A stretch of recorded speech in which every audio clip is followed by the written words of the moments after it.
There are brand new developments surrounding Anthony Santander in this free agency. And in this video, we are talking about just how and why the Mets might be keeping an eye on the Santander market. Let's get into it.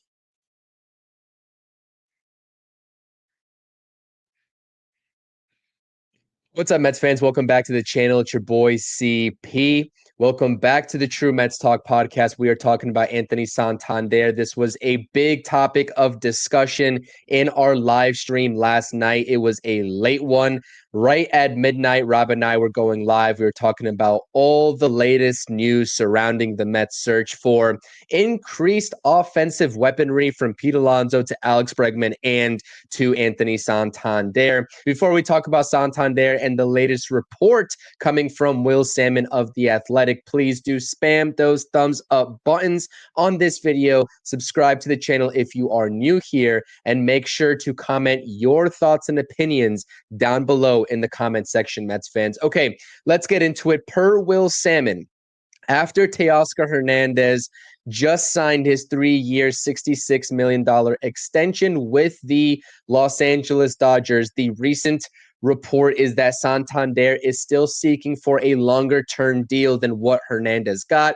Hernandez is 33 years old and Santander is going on 30 years old, right in the middle of the prime of his career, and he is in line for a 4 or 5 year deal with whichever respective team he chooses to sign with. But there have been some discussions in this same report from Will Salmon stating that Santander has also engaged in some conversations with teams around the league. The teams were not specified, but those discussions were surrounding shorter term deals, perhaps mimicking a 1-year deal like Teoscar Hernandez signed the first go around with the Dodgers, or maybe we're talking about a 2-year deal with an opt out after year 1 for him to go back onto the market if he has another consistent season. And we'll get into some of the metrics here with Anthony Santander and why he would be such a great fit for the New York Mets, not only offensively, but also with everything that's surrounding Pete Alonso and the continued DH slash first base search for the New York Mets. But again, this is a huge development because this fits the timeline and the strategy of what the Mets want to do and of what David Stearns wants to do, quite simply. Recently, we've seen and we've heard that before Teoscar Hernandez went back to the Dodgers, the Mets had a 2-year offer on the table for Teoscar Hernandez before he took the 3-year deal to go back to LA.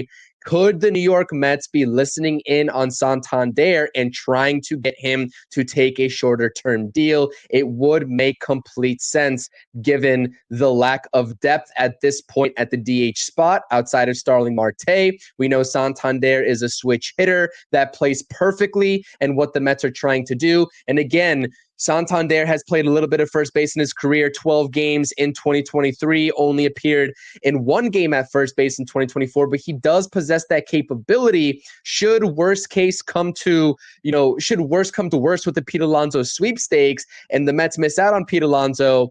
This could be a viable option to plug and play even at a platoon type level at first base. But let's get into some of the numbers here with Anthony Santander first and foremost. And for those of you all who are wondering if I forgot about Ronnie Mauricio as it relates to this Santander discussion, no, absolutely, I have not. It's good to see Ronnie Mauricio ramping up baseball activities. It looks like he's taking some swings in the cages from what I've seen on social media, which is awesome. He should be ready to go by spring training. But again, we have no idea what the Mets' plan is for Ronnie Mauricio. We don't know if he's going to start off at the major league level or go back down to AAA and fine tune some of his game and have that necessary time to recuperate even further off of the ACL injury. So this could provide some flexibility, again, if Anthony Santander is willing to take a short-term deal that would play perfectly in getting Ronnie Mauricio ready for the stretch of 2025 and the later stretches of the 2025 season, and also 100% definitely by the time 2026 rolls around. Okay, let's take a look at some Santander numbers over the years. He's been a pillar of consistency with the long ball. 28 home runs in 2023. He posted 33 in 2022. And most recently, he had a career year with the home run with 44 home runs in 2024. The doubles and that gap to gap power has been a little bit consistent, 25 doubles apiece in both 2022 and 2024. But those metrics and those numbers with the doubles did not beat the career high in doubles that he's posted with 41 in 2023. So it's kind of a give or take situation with the doubles and the home runs with Santander over the years. But again, 25 doubles, around 30 home runs. That's the type of production you want to see out of a DH / maybe platoon first baseman, depending on what happens with Pete Alonso, which is where he fits into this lineup so perfectly. And the numbers in the splits, I mentioned that he is a switch hitter. They're not that drastically different. I mean, he is a better left-handed hitter by far in terms of the actual home run numbers. But when you take a look at the batting average and the OPS, yeah, the left-handed numbers are a little bit better. But again, he's a completely serviceable hitter from the right-handed side as well, which could provide the Mets a lot of flexibility. And at that point, if you add a guy of that caliber, do you really need a Starling Marte on this team when Santander can just fit in as an everyday switch hitter at the DH spot? And also, if you really need it, act as that fourth or fifth outfielder, presumably a fifth outfielder with the personnel that are currently on this roster. Now, let's take a look at the 2024 numbers. The K rate for Anthony Santander, he had 129 strikeouts, but the strikeout rate in 2024 was down by just under 4% compared to 2023. And the walk percentage is right around league average. So he has a decent eye. It's nothing spectacular a la Juan Soto, but again, he will take his walks when the pitcher gives it to him, which is, again, what you want to put into the middle of your lineup, especially when you have maybe an Alex Bregman batting behind you, depending on where Juan Soto bats and Brandon Nimmo, etc. You want to have guys in the middle of your order that can not only hit the ball over the fence like Santander knows how to do, but also get on base for the rest of the guys.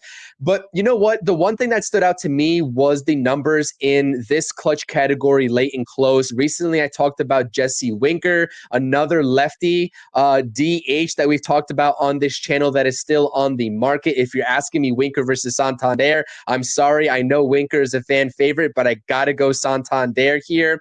But again, this plays into the strategy of what we said just to begin this podcast of David Stearns attacking the market of these bats that are on shorter term deals outside of a guy like maybe Alex Bregman, where you'll have to go 5 or 6 years for. They don't even want to go long term for Pete Alonso. What makes you think they're going to go long term for a DH? But late and close, 81 plate appearances in 2024, 12 home runs, 22 RBIs, and over an 1100 OPS in that category. Anthony Santander, when it is a late and close ball game, and when even it's a tie ball game, he produces, and he has produced for the Orioles. So again, the offense is there. The defense, you're not going to get anything spectacular out of him, but the versatility, him being able to play the corner outfield, both left field and right field. I know he played the majority of his games in right field, but again, when you think about corner outfield, those two positions are interchangeable, and really, right field is a lot more challenging, in my humble opinion, than left field is. So it's good that Santander already has that experience and can play both positions. But also, if you need an emergency first baseman, or if you want to start the season off, if nothing happens to go in the right direction in the Pete Alonso sweepstakes, Anthony Santander could be that guy. And you could kind of platoon Vientos and Santander depending on what happens with the Bregman situation. Again, this is a great plan to have a backup plan if he's going to take a short-term deal, but that's a very huge if. It's a little bit risky for him, just as it is for any other player to come off of a 44 home run campaign and then not take that long-term deal if it's on the table for you. Pete Alonso, this is exactly why Pete Alonso is trying to get that long-term deal right now. He doesn't want to go back onto the market next year, but again, that's a whole different situation with Pete Alonso than it is Anthony Santander. So let me know what you think, Mets fans. Would you like Anthony Santander? We talked about the combinations on our live stream last night, whether it's Bregman and Alonso. That's the route I'm hoping can play out for the New York Mets this offseason. But if you have to pivot to Bregman and Santander, guess what? This club and this lineup is going to be just perfectly fine. So let me know what you think in the comment sections. Please hit those thumbs up buttons. What do you make of the Santander situation? What do you make of the latest Will Salmon report? Do you think this is feasible for the Mets to land Santander on a 1 or 2 year deal? Subscribe to the channel. It's your boy CP. This has been the True Mets Talk podcast. See you all in the future episode. Peace. Thank you for watching the True Mets Talk podcast. Make sure you're tapping on that notifications button and checking out all the latest content on the channel. Thank you.